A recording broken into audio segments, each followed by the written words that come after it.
அல்ஹம்துலில்லாஹி ரபில் ஆலமீன். அன்பான சகோதரர்களே, பாலஸ்தீனம் என்று சொல்லக்கூடிய ஒரு நாடு, இஸ்ரேல் என்று சொல்லக்கூடிய ஒரு நாட்டால் கடுமையான முறையில் இன்னைக்கு பாதிப்புக்கு உள்ளாக்கப்பட்டு கொண்டிருக்கிறது. அப்போ உலக நாடுகள் அதை வேடிக்கை பார்க்கின்றன. இப்போ கூட ஐநாவில் ஒரு தீர்மானம் கொண்டு வர்றாங்க, போரை நிறுத்த வேண்டும் என்பதற்காக ஒரு தீர்மானம் கொண்டு வர்றாங்க. அந்த தீர்மானத்தை கூட இந்த அமெரிக்கா என்று சொல்லக்கூடிய அந்த கூட்டம் அவங்க என்ன பண்றாங்கன்னு கேட்டால், அவங்களுக்கு இருக்கக்கூடிய அதிகாரத்தை கொண்டு அதை தீர்மானத்தை நிறுத்திடுறாங்க. அப்போ இந்த போருக்கு தொடர்ச்சியாக நடக்கக்கூடிய வேலைகளை இந்த நாடுகள், பல நாடுகள் செய்து கொண்டிருக்கிறது. பல நாடுகள் மௌனியாக இருந்துட்டு இருக்கிறாங்க. அப்போ நம்ம கிட்ட இருக்கக்கூடிய ஒரே ஆயுதம் என்ன? நாம என்ன ஆயுதத்தை வச்சிருக்கிறோம்? நம்ம கிட்ட இருக்கக்கூடிய இப்போதைக்கு இருக்கக்கூடிய ஆயுதம் என்பது பிரார்த்தனை தான்.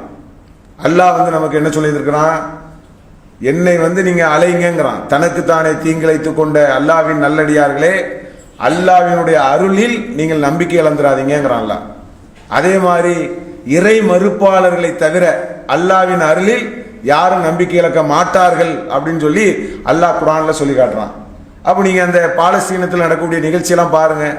இந்த வீடியோக்கள் வரும்போது இந்த சாப்பாடுகள், அவங்க ஓடுறது எல்லாம் எவ்வளோ மார்க்க ரீதியாக அவங்க எப்படி இருக்கிறாங்க, அவங்களுடைய ஆடைகள்லாம் எவ்வளோ ஒழுக்கமாக இருக்கு பாருங்க. இப்போ அல்லாஹ்வுடைய நினைவில் தான் அவங்க வாழ்றாங்க.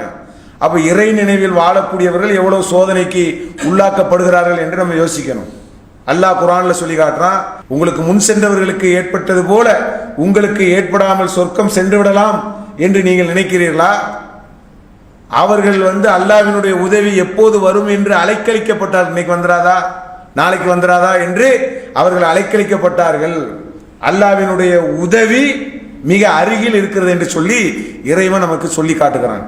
அப்போ ரொம்ப நெருக்கடியை நம்ம வாழ்ற காலத்துல இந்த மாதிரி சந்திக்கக்கூடிய மக்களை நம்ம இப்போ நினைச்சிரோம், பார்க்குறோம். நம்ம ஒரு வண்டியில ஒரு சின்ன பஞ்சர் ஆனா கூட பெரிய சோதனைன்னு நினைக்கிறோம். அந்த நாட்டில் வாழக்கூடிய அந்த மக்களை நினைச்சு பாருங்க. நம்ம என்ன நினைப்போம்னா, நம்ம சாதாரண பைக்கில் இருக்க ஒரு சின்ன பஞ்சர் ஆயிடுச்சுன்னு வைங்க, எவ்வளோ சோதனைப்பா என் வாழ்க்கையில், என்னப்பா ஆச்சு, இன்னைக்கு வண்டி பஞ்சருங்கிறான். அதே மாதிரி கரண்ட் இல்லைங்கிறான். இதெல்லாம் வாழ்க்கையில் பெரிய சோதனையாக இருந்துட்டு இருக்கு.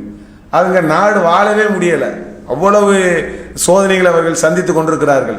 அப்போ அந்த மக்களுடைய ஈமான் வலுவடைவதற்கும் அவர்களுக்கு அல்லாஹ்வினுடைய பேருதவி கிடைப்பதற்கும் இன்னும் அவங்களுடைய விஷயங்கள், துன்பங்கள் நீங்குவதற்கும் படைத்த இறைவனிடத்திலே நம்ம பிரார்த்தனை எல்லா வகையிலும் ஏதோ ஒரு வகையில நாம் நம்ம அளவுக்கு செய்து இறைவனிடத்திலே மன்றாடக்கூடிய நன்மக்களாக இருக்க வேண்டும் என கூறி என்னுடைய உரையை நிறைவு செய்கிறேன். அல்ஹம்துலில்லாஹி ரபில் ஆலமீன். அஸ்ஸலாமு அலைக்கும். அல்லாஹு அக்பர். அல்லாஹ்